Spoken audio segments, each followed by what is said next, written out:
Hello once again, and welcome back, or welcome for the first time, to another Haphazard production. I am your humble host, Lance Reynard, broadcasting to you from somewhere in a beautiful place on a beautiful day. And I want to bring up immediately my thanks to my subscribers for all of your comments. They'll be coming up here in just a minute. And I would also like to say that, frankly, my assessments are a little intense. And occasionally people will misconstrue what I say to be the actual opposite of what I have said. And so I will try to be more definitive and try not to be in any way condescending if somebody doesn't quite get. But in the meantime, my curiosity today started out with the looking at electron microscopic photographs of things very close up. And then thinking of doing a comparative relationship and analysis of those in relation to Google Earth and different land masses. And it became quite an intricate undertaking in doing the comparative relations. And yes, I saw and will show several of what I found. But that, in my haphazard way, as you may know, if you've watched any of my other videos, I have a way of getting a little distracted. And in this one, through a comment and through another video, which you're going to see on electromagnetism and levitation, that was brought up through one of my commenters and then shown also on Mudfossil University by Roger. And so these are the avenues of this particular essay. In the haphazard productions, I always like to stay uplifting and positive and generative and creative, and hopefully interject a little humor for everyone to enjoy. So hopefully you'll be able to at least have an uplifted spirit, if not learn just a little something. And bringing up open-minded thinking, I wanted to mention the statement and or quote historically from Lao Tzu, and the Chinese philosopher, who said that he who speaks does not know, and he who knows does not speak. And so with that in mind, I would like to have 1 hour of silence starting now. Just kidding. The concept behind these statements is the basic fundamental precept that I tend to explain, and if you have difference in any of my explanations, please feel free to inform me. But in the meantime, the concept of two different men, and one of them is you have to figure out which one's the master. And you put them in a town, and one sits silently in meditation, and the other man runs around telling everybody what a wonderful master he is, and what a well-trained ninja master. So which one would you have to agree or think was the master of the two of these men? The one running around bragging, or the one sitting silently in meditation? And this is a sort of what I call an obvious detail to the astute and the aware. And feel free to tell me if I'm wrong in that assessment. So once again, the sharper the blade, the quicker it dulls. So let's get to sharpening those blades up.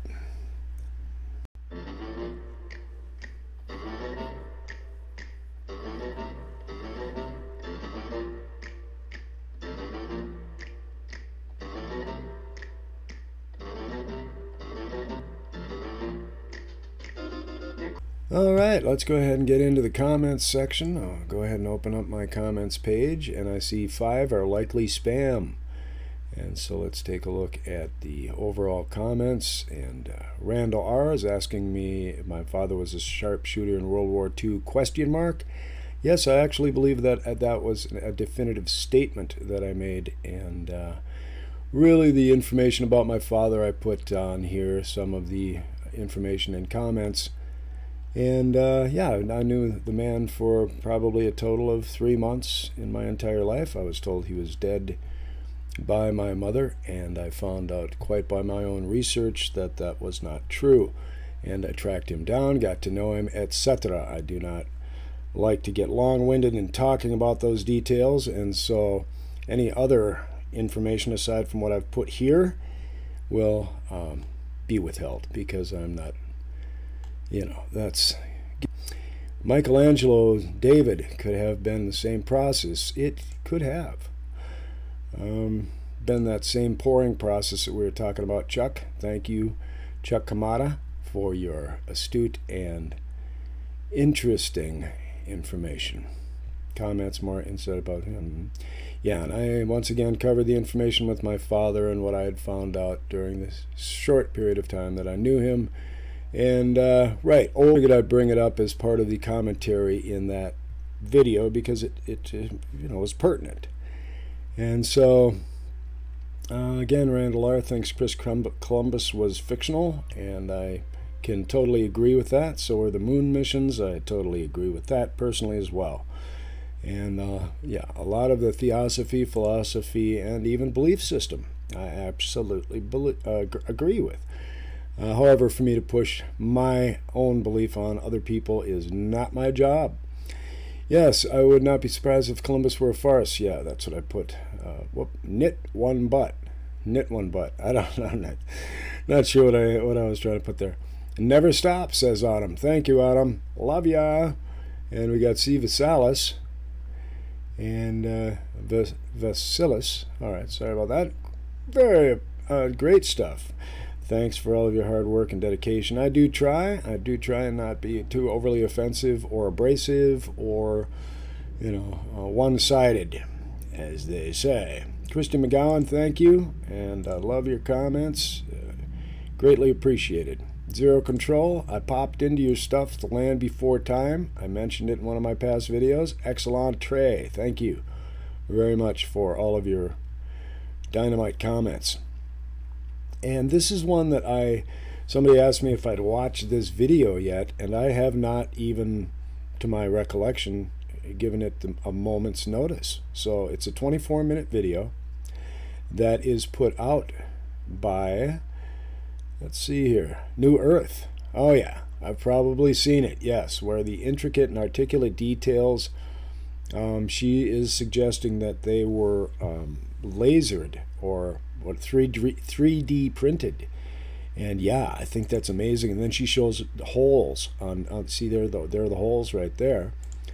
If we zoom in on that, and the same kind of holes appear in 3D printing. That's just fantastic to be able to look at this and consider, how you would cut this out of stone right here. And Sophie Ivanov, or Sylvie, I'm sorry, I apologize. Sylvie Ivanova is what I call her, but I believe it's Ivanov. It may be Ivanova. Anyway, it's fantastic. All the work and research, and I look at her videos, and I'm just amazed at all of the information and the way that she goes through it, and just the amount of research. I couldn't take it. I'm, like I say, haphazard. I go through little bits here and there, and we get different ideas, hopefully a little inspiration and humor, and enjoy ourselves, and don't get overly caught up in whether or not somebody had something in between their toes that day, but rather than the actual uplifting attitude and generative, positive, creative information. So I really appreciate getting these types of links. And have you seen this yet? That's important to me, to get that kind of thing, and it's a wonderful attitude. So I really appreciate that Issy video. And at any point, you guys, whoops, I didn't even give that a like or a love or nothing. What is wrong with me today? It's probably the fact that I got out of bed. Whoops. And there we go. And once again, I want to give great thanks to all of my wonderful subscribers and commenters. Finally, somebody made that sense. Hidden Max Method. Oh yeah, I know, I went through a couple of these already. So I guess I'm White Tiger. Sorry I didn't give you these loves. I'll just pop them in there real quick. And right. So now I'm going to go ahead and open up the folder that has the information. I thought this was curious. The electromagnetism and the relationships and how we see things and how we are trained. So let's get to folder time. And another one of my subscribers suggested that I check out this video, which he saw on a Mudfossil with Roger, and showing superconductivity and magnetism, and the cooling of sapphire basically, and then setting it on magnets, and you see it just levitates, and how it 20 meters long floats back and forth. Just go without any friction. See, the amount of energy I need to move this disc is minimal because there's no friction. And it's because of the loss of electrons from being cooled. Rail, and that's like a representation of a flat plane, say. If I take the disc and put this on the rail, and he puts it on the rail with the magnet. I give it a little push, and that's enough. It will keep rotating. And just keep going. Until it warms up. And so that brings to mind the flying saucer phenomenon and anomalies that we see. Wanted to mention that real briefly as and part of our electromagnetic universe that we live in, and some of the issues and details concerning that. I know Roger goes through some information. I watched some of his video on it, and it is quite interesting. I didn't want to do any copying of it, but this particular Dr. Boaz Almog is, yeah, you ought to go ahead and check it out. I'll go ahead and give him a subscription for sure, and find out some more from that. But once again, just going through some comments, and now we'll go ahead and get to another one. And one of my subscribers had sent me her link, and I subscribed to her, Kristen Bartok, and she goes around San Francisco taking different videos, and they are quite curious and interesting. When you look at the formations of these pieces, it makes me curious in how this was, in my opinion, part of it was poured and then added. You can see these are in sections here, but when you look later on in the video and she pans up along this cement wall structure, it appears that so much of it has been pre-formed, that this is a form that was poured and then set. Is just my assessment of, and also these pieces that go along when she pans back down again, there will be a right there, these pieces, these sections along here, they look absolutely prefabbed and then set, as well as the little houses that are on there. So that's interesting to be able to look at that. Thank you for your video, Kristen. Really appreciate that. And I've looked at several others of hers. If you want to pop in there and subscribe to Kristen Bartok, thank you very much for that. And now I'm going to go into some more of my channels here, people that I've subscribed to, and take a quick preview of what they are doing at this point in time. Go ahead and open up this folder and take a close look at everything that we have to look at in this folder. And this is a close-up of a snake skin, and it is curious and interesting. Take a close look at the snake skin and the minor anomalies, and that's me. Oh. That's what I look like with my ex. Miss ya. And now we have close-up of a leaf and how closely this resembles tributaries and waterways. It is curious. So these details are what I was thinking I'd be able to find all over on the face of our place of existence, and these we can find in many areas. Roger at Mudfossil, I keep advertising that guy once again, but hey, he just keeps coming up. He's a popular guy. And these types of ridges and anomalies are on very large pieces. And let's meditate about this, because frankly, I think my Adam's apple is speaking way too loudly. This goes into some of the textures on hair and the close-ups. And now I began to just go ahead and start looking at all of these things, and then I was going to do a relationship and comparative relationship all over the earth and world and the amount of time that this in detail. But there are many of these types of structures around the world. If this were petrified, mineralized, and calcified, what would it look like in actuality? Would these still be stemming out in this way in stems? I mean, if this was looked like a flat piece of rock and you just cut it or smashed it and turned it all into rock, what colors would the rock be? Well, the blood would have the iron in it, and so that would be iron veins. It's curiosity that they call them veins. And gold veins and copper veins and veins and veins. Very intense, and I am stronger, and people like me. People truly do like me. So this is a close-up of a banana, and that's pretty cool looking. Looks like a spaceship. A gooey looking, weird little tendrils and fibrous stuff. Woo! And there we have a black walnut leaf, a close-up section of a black walnut leaf.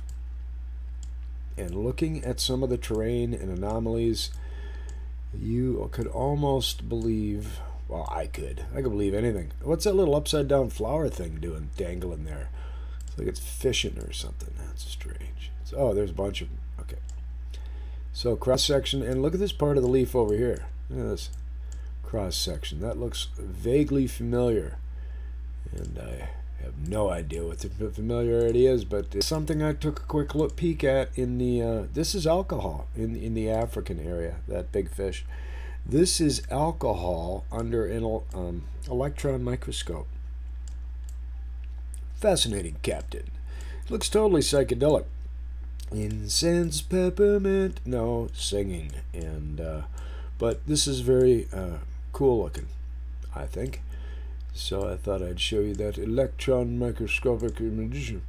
And thank you very much. Thank you. And let's meditate on that for a while. And I love these. And who doesn't need a box of bacon mints? Piggy. And continue on. Thank you. Thank you very much. If we were able to recognize these anatomic details in our geology, yeah, I think we would be seeing a whole lot more, but we were taught differently, and so it's difficult for me anyway to think of something that hugely massive, falling over, calcifying, petrifying, and turning a biological thing into a big chunk of stone. And it is quite strange to try to think about that for me. Once again, maybe you have an easy time with it. I'm like, it's mind-boggling. So, you know, when a dog licks your skin, he licks your skin because of the salt in the skin. And we harvest salt from the earth. And just one of those things to think about.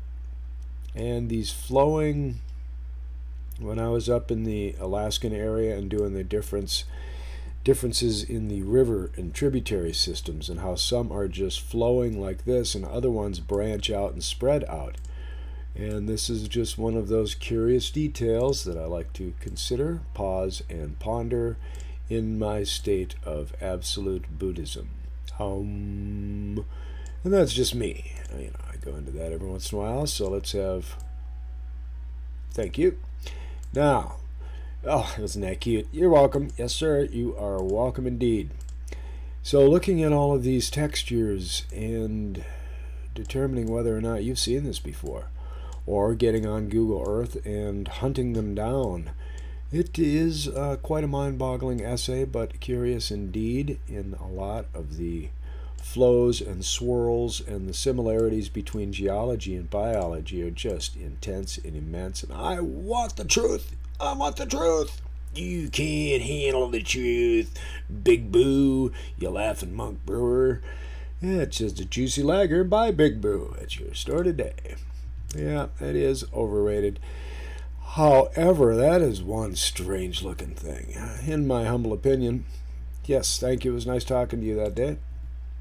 And the giantism that we experience or can see all over and have seen more of in the past, it becomes more and more hidden all of the time. We look for it, and when we find a piece of it, then it gets tucked away somewhere. Kimo Slavenly.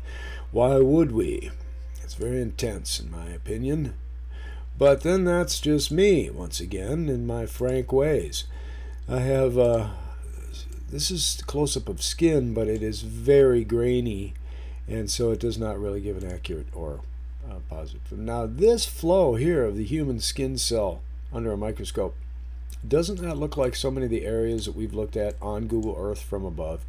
I mean, it just does in the, you know, the formations, and these would be basically the lake areas right here. And then you've got your flowing areas here for where rivers would have formed, and doing a one-to-one comparative on that. These all of these river systems, just take a quick preview of them and notice how they are. That's all. Now we'll go to another your videos. But this, once again, this is a close-up microscopic view. I think it's a fly's brain. But it's, yep, happy holidays, no singing. And so I thought I'd get a little, mince it up a little bit, as it were.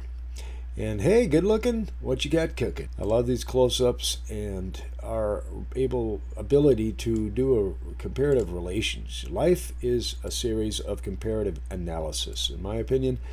And that's all we do, is we compare one thing to the other every day, from the moment we get up to the moment we go to sleep, and even during our dreams we are comparing.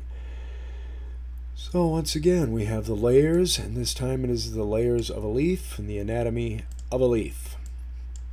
The interrelatedness of all things, the skin of a lizard, and how that runs into certain comparatives on our place where we live. All right. Just some things to consider. I did get a lot of those. And again, this is a walnut leaf close-up. I think it's just a reversed image, similar to the other one, but notice the little patterns over here on the left and the elongated tubes.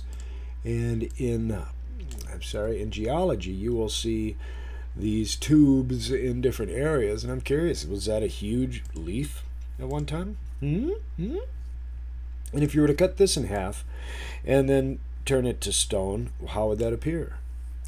Minor details, digging through the weeds. Just trying to find our way. Here's a cross-section of a stem, microscopic cross-section. And if you look at the patterns in here, you'll see some curious details. And one thing that I notice is that the very center is not hexagons, like hexagons, but up on the outside you have hexagonal structures that are predominantly hexagonal, six-sided. And yeah, just something to think about. And this is a stem of a plant cross-section. And so, yeah, if you had a really big plant, then you would have these things going up alongside of it, like it is at the Devil's Tower in the United States of America. Another thing to consider are these outside rims and the blobs, the alveolar blobs that we see here and there, and that comparative relationship between what we're looking at up in Siberia and around the Alaskan area, which will show, or I have shown, or will show here. Yes, I will. And oh no, it's going to be a lot of work, I know, but I'm going to go ahead. It'll be intense. It'll be the latest news, and I will not cheat, I guarantee. But now, doesn't this look very much like a salt flat? In my humble opinion, it is an onion skin. And it looks like salt flats, you know, with the patterns. Similar. Not the same exactly. I don't know. I'd have to line them up and do a transparency on it. And again, another evidence of giantism of forms. We've had all sorts of evidence in the trees and our trees. We had some, you know, fairly good sized trees at one time. Always thought it would be a smart idea to go ahead and hack them down and stick our horses in them. That'll make a nice looking horse barn. Hey, Joey, go grab a door for that horse barn and put old Freddie in there. Let's see if we can find him a girlfriend, a horsey girl, mare friend. So, mincing it up once again with the horsies and the wise men of many days. This is a cross section also of a plant stem.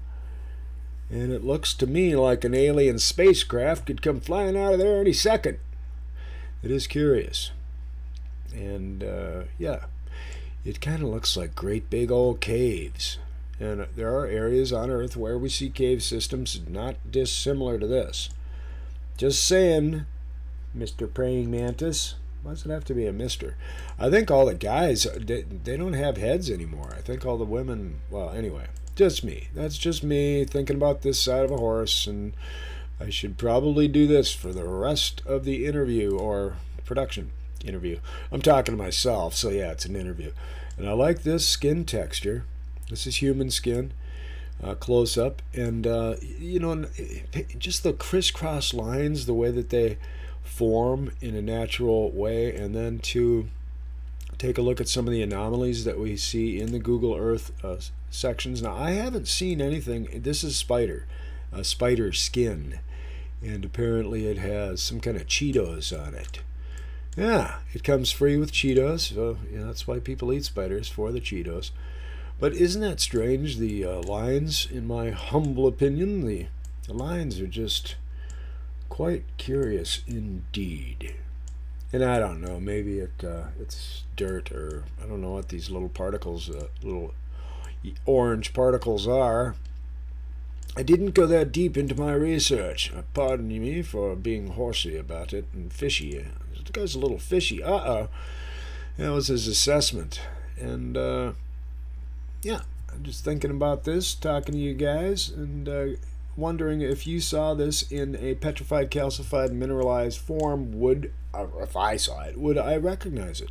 Like if I was looking at Google Earth and I saw this, and this would be bone. The bone would be white rock, calcified, mineralized, and petrified, and then these other areas, any with blood, would have iron and red, and they would have different colors, which, you know, is just a molecular sound logic, in that they would have different colors for the different elements in the fluids. And it is the wisdom of the ages which we seek, good man. And seeing this on a side view, once again, if I were to see this, I wouldn't recognize it, to be honest with you. I'd take a trained eye and a calm mind and a peaceful soul.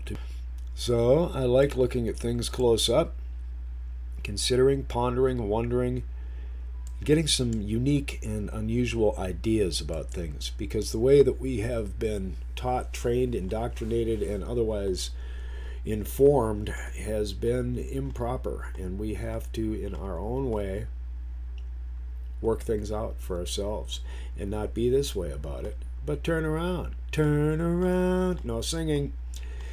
And right, so in the final analysis with this short adventure and essay, this may or may not be the absolute end of it, but I will leave it on this note. And thank you for all of your comments. I hope you have found some curious, interesting details in this particular essay, and I look forward to providing more humorous and interesting details for us to consider, to ponder, and possibly be shocked by. All right, thanks for playing. Have a great day, and come back again. Like, comment, and subscribe. Morticia. See you soon.